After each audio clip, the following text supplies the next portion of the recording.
So if you find it difficult to ad-lib during your music sessions, or you want to be sure what you know is right, or you just want to improve your vocal coordination and connect your audience better with confidence, then watch this video till the end. Hi, welcome to Music Space. My name is Shoyifumiola. Today, this is the space for you and I. We discuss music, we learn more, and we get better music-wise. So today, we'll be talking about one of the basic principles, or should I call it a major element for a lead vocalist if you must have a very robust and very energetic music session, that is ad-libbing. This is one major element that allows you as a lead vocalist or a singer to show your creativity and expertise.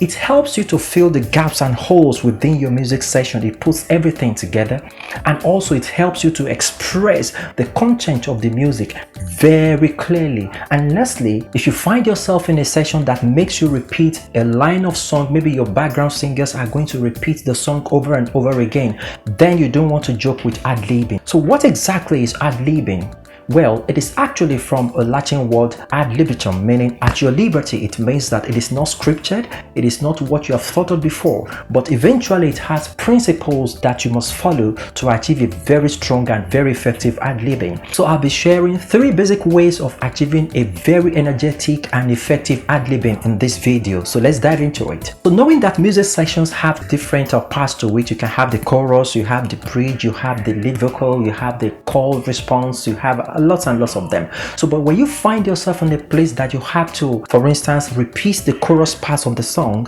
then you need something to keep it going. Otherwise it's going to sound so monotonous and boring to your audience, and no, that is not what you want really. So how do you make it lively? Ad-libbing. So the first way of ad-libbing I'm going to share in this video is this: you sing the next line of the chorus that is running. So it means that if your chorus has 4 lines, before the second line comes up, you sing it ahead. There's going to be a hole between the first line and the second line, of course another gap within the second and the third line, and of course between the third and the fourth line. So what you're going to do is to target those holes in the song. You can find this kind of example in Kenoly's Ancient of Days, an amazing track. Towards the end of the track, where he was singing, "Your kingdom shall reign over all the earth, sing to the Ancient of Days," he used this method in that part. You hear him sing something like, "Your kingdom shall reign over all the earth, sing to the Ancient of Days, that none can compare to your matchless works, sing to the Ancient of Days." And you realize that that part was repeated multiple times, and Ron was able to put those repetitions together using this method. This is one of the ways I'm going to share. You can try it out and see how well it works with you. So the second way is to pick from the previous line that was dropped, and you can pick a song like let's go Whitney Houston with "Step by Step, Step by Step, Day by Day, Roll by Roll." Yeah.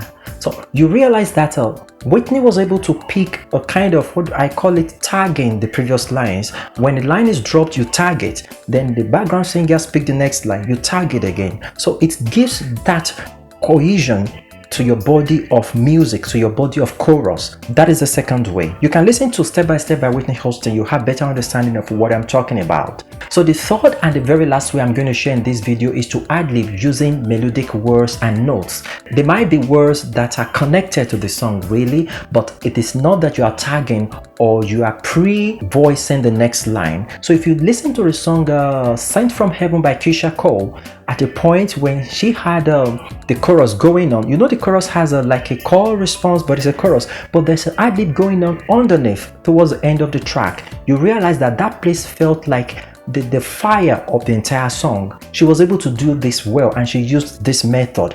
So 3 ways I've shared with you. You can combine the 3 in a session, especially if you find yourself in a long music session. You don't want to sound monotonous by using the first method alone, or the second method alone, or the third alone. The combination of the 3 can give you a very unique and energetic session. So that is it today on Music Space. Thanks for connecting. Remember to subscribe to this channel. Also make your comments. I'll be glad to read them and of course respond to you. Till some other time, keep enjoying music. Bye for now.